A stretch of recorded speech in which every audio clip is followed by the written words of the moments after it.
Hey everyone, back with another Sonic video already? I'm about to be the next game apologist at this rate. That's a joke, I love game apologist. Anyways, I was intending on doing this video later this year, but I've been making a lot of changes to my video plans constantly, so let's just make this happen now. Also, I'm sure that the Sonic.exe finale ain't too far in the future, so I'd rather get this out now than a bit outdated later on. Today, we will obviously, as the title states, be discussing the Sonic.exe Bratwurst / tornt series. Some of you may recognize the series because it's one of the most popular iterations of Sonic.exe in the internet. I mean, the trilogy combined equals to 21 million views, and an episode is usually 1 to 2 million views. While it may seem on the surface level at first, with the first chapter being just a better adaptation of the actual EXE fan game, Sally.exe dives into a lot more regarding Sonic.exe. So let's dive face first and try to piece together what's going on in this dystopian world.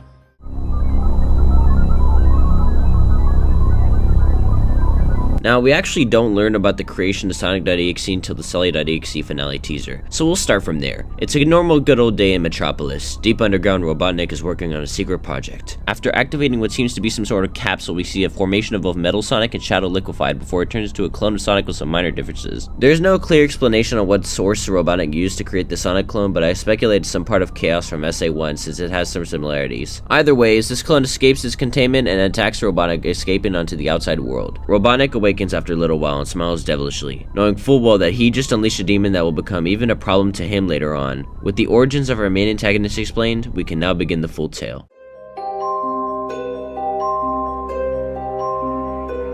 Now we begin with the iconic introduction to the series that happened, holy shit, nearly 10 years ago. Anyways, Tails goes to Green Hill in search of Sonic, and everything is all clear skies and blooming flowers until Tails begins approaching Sonic. The sky changes red, the animals are mutilated, and everything is fucked up. As Tails approaches Sonic, everything seems fine until we find out it's not Sonic and it's Sonic.exe who then pursues after Tails. Tails uses a bone to stab Sonic.exe. I'm sorry, but Tails, you're a genius. How do you fumble this bad? Running is the best option, what are you doing? Anyways, Tails stabs EXE, and Sonic.exe doesn't even flinch and then proceeds to chop Tails in half, giving us the first kill count of the series. Moving on to part 2, we begin with Sonic.exe putting Tails' head onto a piece of wood and then noticing our next victim, Knuckles, who was actually searching for Tails after he went missing, flanked a chemical plant to investigate. After a bit of walking, he comes across EXE and just stares in awe and shock. He's even more shocked when he finds out what happened to Tails. Rage washes over his surprise as he attempts to attack EXE in vengeance, but alas, he gets blinded and starts running. However, it's too late for Knuckles, as wood spikes out of the tree he is hiding in, and Knuckles turns over to look. And we get the best kill of the 3 victims in Chapter 1, his brain popping right out of his head. Once more, Sonic.exe looks in the horizon as his next victim begins to show themselves. In the third and final part of Chapter 1, we see Sonic.exe return to finish his job in killing Robotnik. EXE taunts Robotnik as he flies, and Robotnik looks back in horror, realizing his own monstrous creation has come back to kill him. EXE almost catches Robotnik, but is apprehended by Robotnik's Eggmobile, allowing some time for Robotnik to flee from him. Robotnik finds an abandoned building and enters it, although he was warned not to, having no choice or else EXE would kill him. But little does he know, EXE has already found out where he is and stalks him inside the building. After a while, Robotnik encounters him and falls down a bunch of stairs, leading him to go unconscious. Or it seems that he went unconscious, but really it was just a little bit of blood spewing out of his head. But Robotnik makes a fatal mistake by waking up and not just pretending to lay down and die. Attempting to kill Sonic.exe himself, he shoots out a laser pistol that seemed to have killed him. Obviously though, this is not the end for him, as he gets back on his feet in just a few moments and begins to mock Robotnik. It seems as though this is Sonic mocking Robotnik, however, as we know, this is a clone and not the real deal, so I guess Robotnik really did try everything he could to stop this creation before it got out of hand. In retaliation to Robotnik's efforts, he raises him into the air and cuts his body in half, giving us the final kill of the first chapter. But this is not the end. In fact, this is only the beginning. This is where the real juicy stuff starts coming in. After Sonic.exe kills Robotnik, he uses the energy of the 3 souls he took and fuses them in with him, showing us the second phase. And trust me, this is not even close to his final form. Alas, that is all for Chapter 1. Fairly short, and I had some critiques at the start, but for an adaptation of the original fan game / creepypasta, which wasn't too good, it's amazing. It gets even better with the sequel series Sally.exe, which is not finished, but we'll cross that bridge when we get there.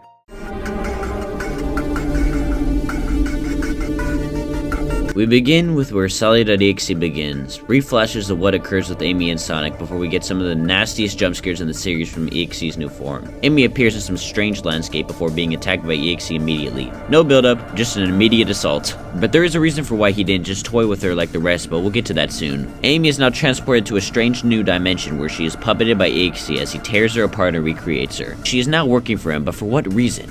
Well, we'll find that out in part 2 in the most recent part of the series. However, unlike any other previous installment, we start with something really off. A computer loading up. Something about Project Sonic? It seems my theory earlier was incorrect. From what this line of code states, Sonic.exe is a fusion between Sonic and Metal Sonic. No Chaos Energy or any other intervention. However, I can say this wasn't foreshadowed before in the prologue when we did see Metal Sonic's shadow for 1 second. It looks like this entire story was really just from a simulation though, the final line of code stating as much. But enough about this, let's just focus on the second part before we get into any of that kooky stuff. Sonic.exe spies on Cream as she searches for cheese worriedly. She gets sidetracked by her search when she comes across a speed boost and dashes off, having fun. Unlike the actual game, she doesn't die immediately to the wall of spikes. Instead, she notices and stops herself right before she gets hit. EXE then attacks her and forces her onto the spikes, dying kinda brutally, and then he makes Amy extract Cream's soul and pass it on to EXE. I guess her soul was super pure or strong, as it was enough to split into 3 souls and enter Sonic.exe, unlocking a new transformation. I really want to talk about these transformations because I love them so much, but we'll get to that momentarily. We see the third phase of Sonic.exe as there is only one final victim to hunt down before he reaches true divinity, Sally. As he jumps onto the screen, we get one last text, to be concluded, but we're not finished just yet. We have a few things to analyze.